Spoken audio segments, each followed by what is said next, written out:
Une fois que vous avez fini d'écrire le code et d'organiser les fichiers qui composent votre site, vous devez mettre le site en ligne.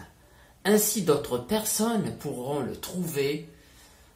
Cette vidéo décrit comment mettre votre extrait de code en ligne avec peu d'efforts.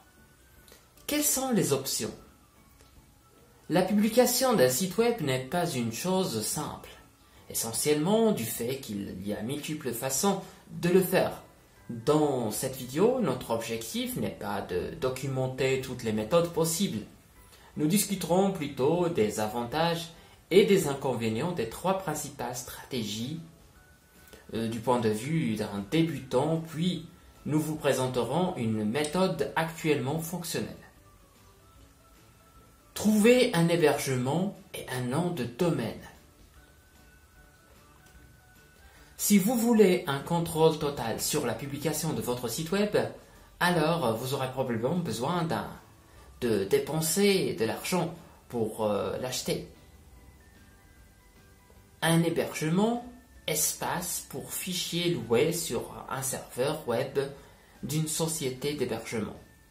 Vous mettez les fichiers de votre site web dans cet espace et le serveur web en fournit le contenu aux utilisateurs qui le demandent.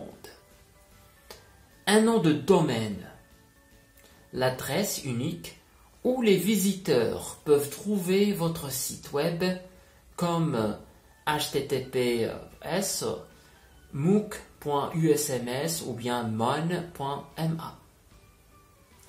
Vous louez votre nom de domaine à un bureau d'enregistrement de domaine. De nombreux sites professionnels sont mis en ligne de cette façon. En plus, vous aurez besoin d'un programme File Transfer Protocol FTP, voir combien ça coûte les logiciels pour plus de détails, pour faire un transfert réel de fichiers de site web sur le serveur. Les programmes FTP varient beaucoup, mais généralement, vous devrez vous connecter sur le serveur web en utilisant des identifiants fournis par votre société d'hébergement. Par exemple, nom d'utilisateur, mot de passe, nom de hôte. Le logiciel utilisé pour FTP affiche alors vos fichiers locaux et les fichiers présents sur le serveur dans deux fenêtres. Ainsi, vous pouvez les transférer dans les deux sens. Suggestions pour trouver d'hébergements et domaines. Suggestions pour trouver des hébergements et domaines.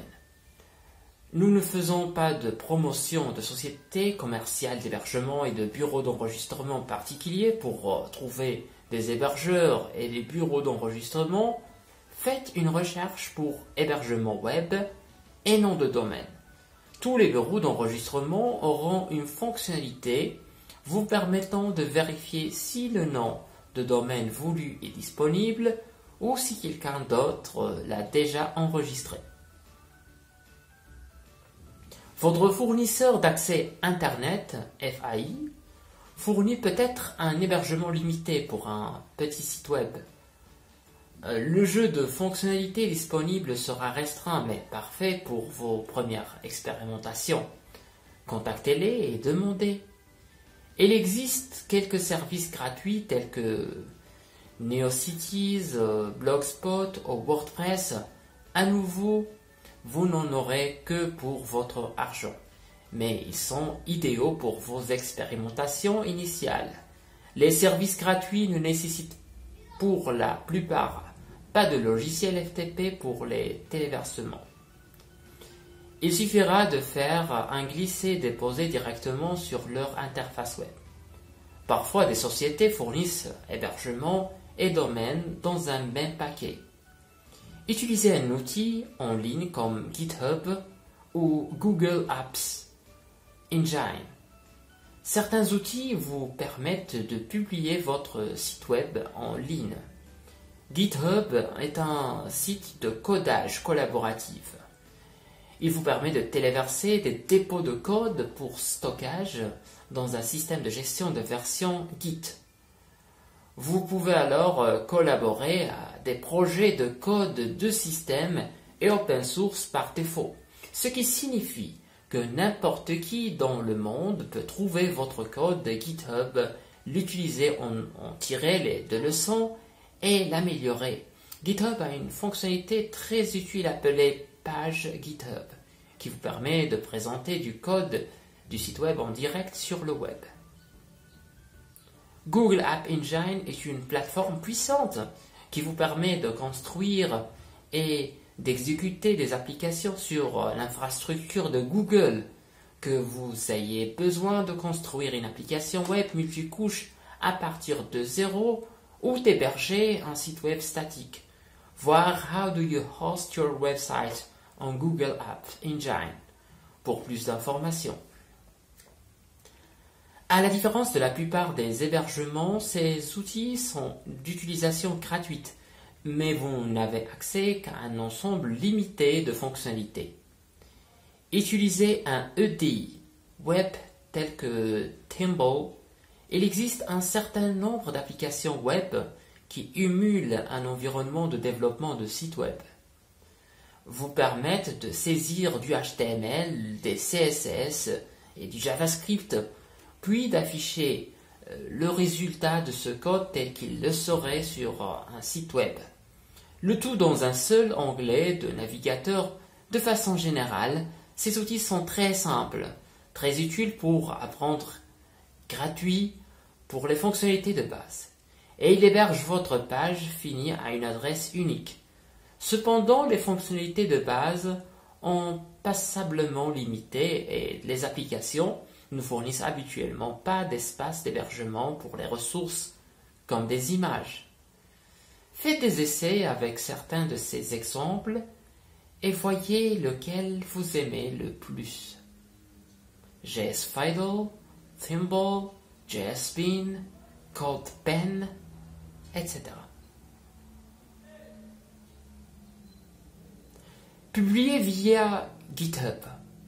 Maintenant, nous allons vous montrer comment publier facilement votre site via les pages GitHub. Pour commencer, inscrivez-vous sur GitHub et vérifiez votre adresse email. Ensuite, créez un dépôt dans lequel vous placez vos fichiers. Sur cette page, dans le champ Repository Name, entrez username github.io. Username est votre nom d'utilisateur, ainsi par exemple, notre ami Homizeka entre à Bob homizeka.github.io. Également, cochez Initialize this repository with README, puis cliquez sur Create Repository. Ensuite, déposez le contenu du dossier de votre site web dans votre référentiel, puis cliquez sur Commit Change. Assurez-vous que votre dossier comporte bien un fichier index.html. Maintenant, naviguez jusqu'à username.git pour voir l'exemple, le nom d'utilisateur. Allez à homizeka.github.io. Cela peut prendre quelques minutes avant que votre site web soit actif. S'il ne fonctionne pas immédiatement, attendez quelques minutes pour essayer à nouveau. Pour en savoir plus, voyez GitHub Page Help.